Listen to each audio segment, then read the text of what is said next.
그러니까 별로 우리나라는 아동 성범죄에 대해서 경각심을 갖고 있거나 무슨 엄벌을 하는 나라가 아니에요. 안녕하세요. 전지현입니다. 이번 주는 저번 주하고 조금 다른 얘기를 해볼까 하는데요. 지금 저희 스튜디오에는 아주 귀한 분을 모셨어요. 대한민국 최고의 범죄 심리학자, BBC가 선정한 세상을 바꾼 여성 100인에 선정되셨던 이수정 교수님이랑 얘기를 해볼까 합니다. 반갑습니다. 네, 안녕하세요. 네, 뵙게 돼서 반갑습니다. 오늘 굉장히 날씨가 추운데요. 나가실 일 있으시면 아주 잘 옷매무시를 다 단단히 하고 나가셔야 될 것으로 보입니다. 저도 벌벌 떨면서 왔습니다. 네. 예, 저 교수님은 이제 범죄 심리학자로 알려지셨어요. 네. 근데 일반 심리학이라는 건 또 따로 있거든요. 네. 그래서 저희가 생각하기에는 범죄자들의 심리랑 일반인들의 심리가 그렇게 구분되는 것인지 그게 궁금하거든요, 일단 뭐 범죄 심리학이라는 용어가 함축하는 대로 범죄자의 심리적 특성을 연구하는 영역이다. 이렇게 보시면은 될 것 같고요. 그런데 뭐 다수의 범죄자들은 우리하고 별반 다를 게 없습니다. 우리 중에도 뭐 저도 가끔은 불법적인 행위를 합니다. 뭐 무단 횡단을 한다거나. 네, 저도 많이 합니다. 네, 뭐 또는 뭐 무슨 과태료 같은 게 빨리 안 내가지고 벌금이 늘어난다거나 이런 일들은 저도 하기 때문에 큰 차이가 있다고 보기가 좀 어려운데, 보통 이제 범죄 심리학자들이 연구의 대상으로 삼는 사람들은 전체 범죄자 중에서 아마도 제가 생각컨대 가장 위험한 사람들이 연구 대상이 주로 되는 것이고요. 그리고는 연구 방법론으로 따지자면 일반 심리학이나 또는 이제 저는 원래 조현병 환자들을 대상으로 논문을 썼는데, 그런 임상 장면에서의 환자를 대상으로 연구를 하는 방법이나 또는 범죄자를 대상으로 연구하는 방법이 다르지 않습니다. 네, 그러다 보니까 사실은 기초 심리학에서 훈련받은 모든 이제 노하우를 그 일정한 대상군에다가 적용을 하는 그런 이제 학문 분야다. 그것을 범죄 심리학이라고 한다. 이렇게 보시는 게 제일 정확할 걸로 보입니다. 근데 네. 교수님께서는 이제 구치소나 교도소 같은 데서 이렇게 뭐 연쇄 살인범이라든지 우리가 사이코패스라고 부르는 사람들을 많이 접하셨을 것 같은데, 네. 이 사람들 처음에 입 열게 하기가 쉽지 않을 것 같아요. 어떻게 네. 이렇게 말문을 트이게 하세요? 근데 이제 그 유리한 위치에 있어요, 저는. 왜냐하면 보통 제가 연구를 할 이제 타이밍이 확정 판결을 받고 난 이후이기 때문에 사실은 아직은 이제 형이 확정되기 전에 수사기관에서 만날 때 그들이 자기 방어적으로 그 거짓말을 하는 것과 제가 확정 판결을 받고 난 다음에 이제 교도소에 그 이감이 돼가지고 좀 마음 편하게 지낼 때 제가 방문을 해서 당신의 얘기를 좀 솔직하게 듣고 싶다. 이렇게 할 때의 그들의 태도는 180도 다르거든요. 그렇기 때문에 많은 경우에 일단 조건 자체가 그분들이 일상이 굉장히 지겨우세요. 24시간이. 뭐 수영 생활이 얼마나 재미가 없겠습니까? 그런데 이제 제가 방문해서 본인들의 이제 여러 가지 사적인 생각이나 어릴 때의 경험들 이런 것들 듣겠다고 하면 굉장히 환영하세요. 예, 얘기도 솔직하게 비교적 해주시고, 안 그래도 자기 얘기를 하기 어려운 수영 생활에서 누구나 이제 자기 얘기를 하고 싶어 하잖아요. 고민도 있을 것이고, 그런 걸 들어주겠다고 하면 그분들이 일단은 굉장히 협조적으로 뭐 솔직하게 이렇게 이야기를 털어놓으시고요. 그리고는 이제 심리학자들이 훈련받는 뭐 여러 가지 상담자로서의 기술, 뭐 경청 기술이랄지 대화법이랄지 이런 것들은 이제 상당히 도움이 되죠. 그런 것들이. 그러면 이제 범죄 심리학의 목적은 그럼 이 사람들의 어떤 그 샘플링 조사를 통해서 향후 있을 재범을 예방한다, 뭐 그렇게 보면 될까요? 그렇게 보면 이제 형사 정책적으로 보면 뭐 그게 아마 목적에 제일 부합한다 이렇게 볼 수가 있겠죠. 이제 형사 정책에도 크라임 프리벤션이라는 목표가 있잖아요. 그러니까 결국에는 크라임 프리벤션 또는 뭐 리해빌리테이션, 뭐 재활 이런 것들을 목표로 하는데, 문제는 그게 금방 구현되는 건 아니잖아요. 그러니까 이제 그것이 구현되게 함에 있어서 그들의 특징을 무시한 채로 사실은 구현이 어렵죠. 예를 들자면 무조건 형만 높인다고 하여 일단은 만기 출소자가 이 유혹이 많은 이 세상에 돌아오면 응보주의자들은 당연히 형이 소각됐기 때문에 뭐 보통 일반인들과 모든 그 출발을 동일하게 그리고는 그들이 누리는 자유권도 동일하게 제공이 돼야 된다라고 생각하지만 문제는 예를 들자면 조두순만 하더라도 형이 다 만기 출소를 해도 사실은 그 사람이 갖고 있던 성범죄와 연관된 그런 위험성이 지금 완전 다 소각됐다는 아무런 보장이 없잖아요. 그러면 이제 그런 사람들을 우리가 하이리스크 그룹이라고 얘기를 하는데 그런 아주 고위험군에 대하여서는 그러면 응보주의적인 어떤 형사 정책의 목표를 달성했다고 그러면 국가가 할 일이 다 끝났냐? 전 그렇지 않다고 생각을 하는 거예요. 그렇기 때문에 그 사람들에게는 어떤 개별적인 추가적 어떤 조치가 필요한데 왜냐하면 다 다르니까 그렇기 때문에 개별적인 추가적 조치로서 지금 집행되는 게 전자감독인 거죠. 예. 그러니까 이제 전자감독을 그 대상자를 선별을 해야 되잖아요. 전자발찌 말하시는 거죠? 네. 그러면은 일단 애당초에 전자발찌가 이제 논의될 때는 성범죄자 모두 또는 아동 성범죄자 모두를 발찌를 채우는 것을 전제로 해서 논의가 됐었어요. 그런데 사실은 아동 성범죄자라고 하더라도 강간범도 있을 것이고 뭐 살인범도 있을 것이고 그렇지 않고 버스 정류장에서 그냥 아이의 몸을 한번 쓸고 지나간 추행범도 있을 것이고 그러니까 사실은 정말 사회에 해악이 되는 재범 위험성이 높은 사람들을 선택을 해야 될 거잖아요. 그러면 성범죄라는 죄명으로는 그게 선택의 기준이 마련되기가 어려우니까 그렇기 때문에 이제 그런 선별의 기준을 뭘로 삼으면 좋겠느냐 이런 것들을 심리학자들이 연구를 하는 거죠. 외국의 경우에도 그런 연구가 정말 수도 없이 많아요. 그래서 그들의 연구에 따르면 이제 제일 위험 수위가 높은 사람들이 소아 성애적 경향이 있는 사람. 아이를 애당초에 성적인 대상으로 여기고 실제로 생리적인 각성을 하고 이런 사람들이 만기 출소를 했다고 그대로 다 우리나라는 자유권을 획득하지만 그게 정당하냐라는 부분에서 사실은 그들의 재범 위험성이 속되지 않았다라는 게 실증적으로 입증만 되면 그럼 추가적인 조치를 할 수 있는 근거가 되는 거잖아요. 예. 그래서 실제로 외국의 연구물들에서는 실제로 생물학적인 이제 어떤 반응이 신체의 반응이 아이들을 연상시키는 자극 예를 들자면 아이들이 놀이터에서 그 소리를 지를 때 느끼는 그런 깍 소리나 뭐 아이들을 연상시키는 분홍색 백팩 이런 것들을 컴퓨터로 보여주고 실제로 생물학적인 반응이 나타나는지 안 나타나는지 이런 거를 확인하는 연구들도 있어요. 그 실제로 나타나는 사람들이 있어요? 있어요. 아. 그래서 실제로 이제 그런 종류의 근데 이제 원래 외국의 오리지널 연구는 실제로 이제 그 성기에다가 고무 밴드 같은 거, 전자칩이 이제 그 있는 고무 밴드를 끼우고 그런 실험을 하거든요. 실제로 그런 것들을 형사정책 현장에서 사용하는 나라도 있어요. 출소 전에. 그런데 그게 사실은 굉장히 반인권적이잖아요. 네. 그래서 이제 대신 나오는 게 뭐냐면 반응 시간을 측정하는 거예요. 사람들은 자신이 좋아하는 자극을 모니터에서 볼 때, 시각적인 자극으로 볼 때 누구나 다 응시를 오래 하잖아요. 온라인 쇼핑할 때 아이템이 마음에 들면 아무래도 보는 시간이 더 길어지잖아요. 그러니까 자기도 모르는 시간에 자율신경계에서 그와 같은 일종의 반사신경 같은 이런 이제 반응을 한단 말이에요.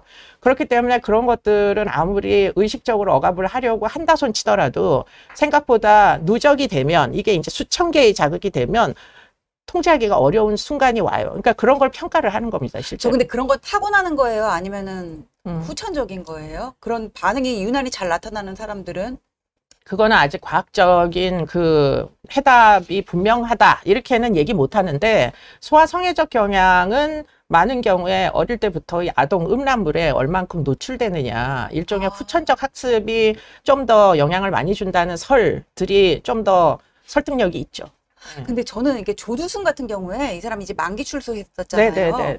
나왔을 때 그 태도가 마음에 안 드는 게 이렇게 뒷짐을 지고 있었어요. 근데 제가 알기로는 이 뒷짐을 지는 사람들은 보통 이렇게 지위가 높은 사람들, 좀 이렇게 가오를 잡고 싶은 사람들, 그런 사람들인데 이 사람 그 심리는 뭐예요? 뭐 상관이 있을까요?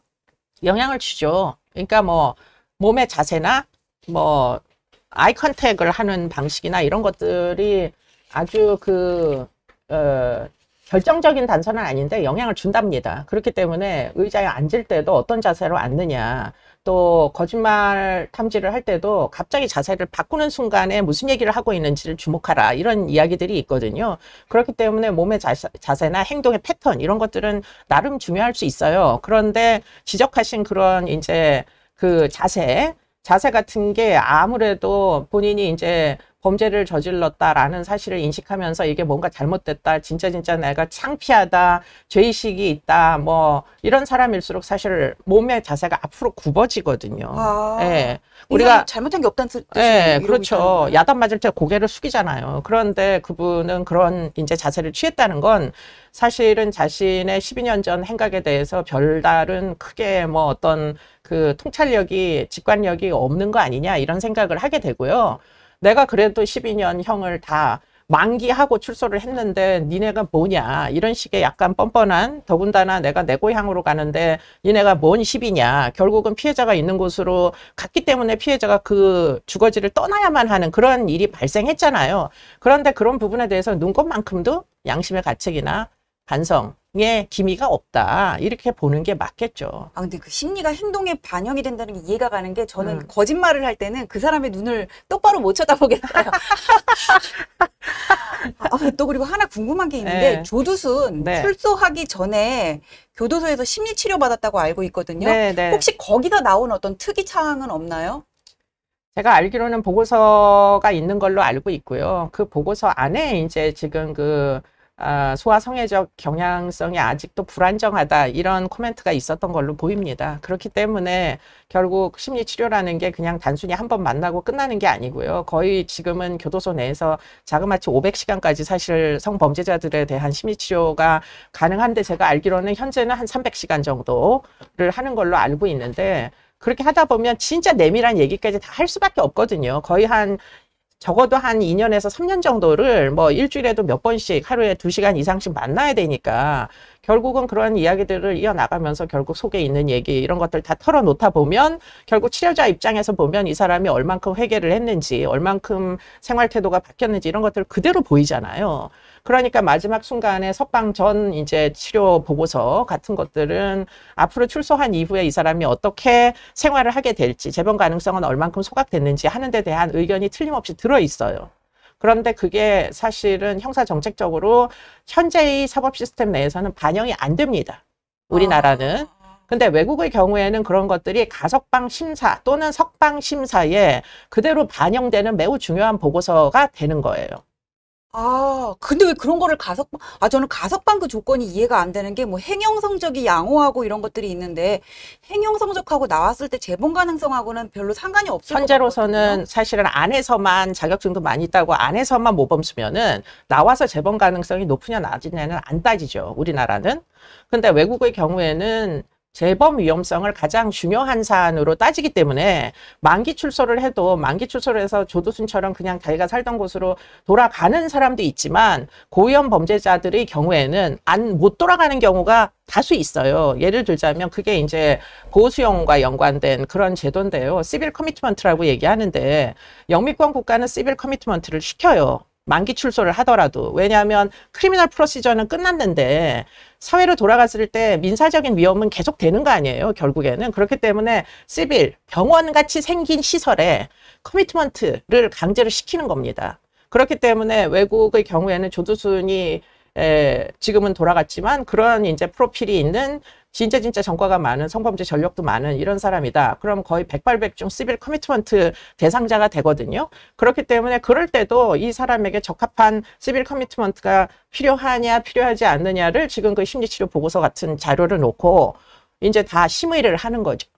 근데 그 보호 수용제, 그러니까 교수님께서 주장을 하셨었어요. 네. 그런데 이게 우리나라 옛날에 보호 감호제라는 게 있었다가 없어졌거든요. 사회보호법. 예, 그 이중 처벌이라든지 뭐 이런 문제가 있다 그래서. 네. 그래서 이거를 지금 현행법에 도입하는 거에 대해서는 상당히 논란이 많은 것 같아요. 근데 많은 분들이 좀 잘 오해를 많이 하시는 게, 사회보호법하고 지금 보호수용제도, 하자는 보호수용제도하고는 약간 차이가 있어요. 그러니까 사회보호법은 옛날에 굉장히 오용됐었죠. 저도 폐지하는데 불가피했었다라는 부분은 뭐 동의하고, 그런데 이제 보면 사회보호법은 대상자 자체가 잘못 선정된 거예요. 대상자를 그야말로 무슨 양심 뭐 그 사상범이나 또는 정신질환자들 또는 뭐 교도소 안에서 상습 징벌을 받았던 무슨 절도 누범자들, 이런 사람들을 보호수용을 사회보호법으로 이제 감호소에다가 그냥 부정기형으로 갖다 가둬버린 거 아니에요. 그러니까 그런 사람들은 사실상 사람들에게 대인 피해를 유발할 만큼 뭐 이런 고위험 뭐 아동 성범죄자들과는 완전 다른 사람들의 자유권을 무작정 침해를 했던 그런 전례가 있는 거죠. 그리고는 탈옥한 사람들이 있었어요. 그렇죠. 인질로 잡고. 신창원 같은 경우에. 신창원이 아니었고 그 전에 왜 홀리데이 팝송 네네, 맞아요. 그건 더 앞선 88년에 네네 사건이고, 그렇기 때문에 그런 분들은 사실은 절도 상습범들이거든요. 얼마나 억울하겠어요. 훔친 돈은 기껏해 얼마 안 되는데 자기를 뭐 사회에 무슨 뭐 불황자 취급하면서 감호소에다 갖다 뭐 얼마나 있을지도 모르는 걸 갖다 수용하니까. 그러니까 그거는 틀림없이 인권 침해적으로 그 사용이 된 건데, 운영이 된 건데, 문제는 그 운영의 잘못 때문에 지금 보호수용제가 필요한 사람들에게까지 그런 것들을 못한다는 건 문제가 있다. 전 그렇게 생각해요. 그리고는 지금 이제 보호수용법 입법을 제안했던 것도 지금 무조건 청송 감호소 같은 격리시설을 만들자는 얘기가 아니고요. 이미 우리나라는 갱생보호공단이 있어가지고 출소자들을 먹고 자고 하는 기관이 전국에 다 있어요. 우리가 몰라서 그렇지. 그런데다가 일종의 야간에만 이제 외출 제한을 하자는 거예요. 조두순도 들어가 있더라고요. 네, 조두순은 지금 자기 집에서 이제 1대1 보호 관찰을 받는 거잖아요. 근데 그런 사람들을 자기 집으로 돌려보내면 피해자는 그 동네를 떠나야 되잖아요, 지금. 그러니까 그렇게 하지 말고 그냥 갱생보호시설에다가 야간에 외출 제한을 하는 뭐 중간처우 형태의 보호수용, 야간의 보호수용 정도를 제한을 하자. 그러니까 야간에 이제 갱생보호공단에 있는 보호관찰관들이 외출을 못하게 막는 거예요.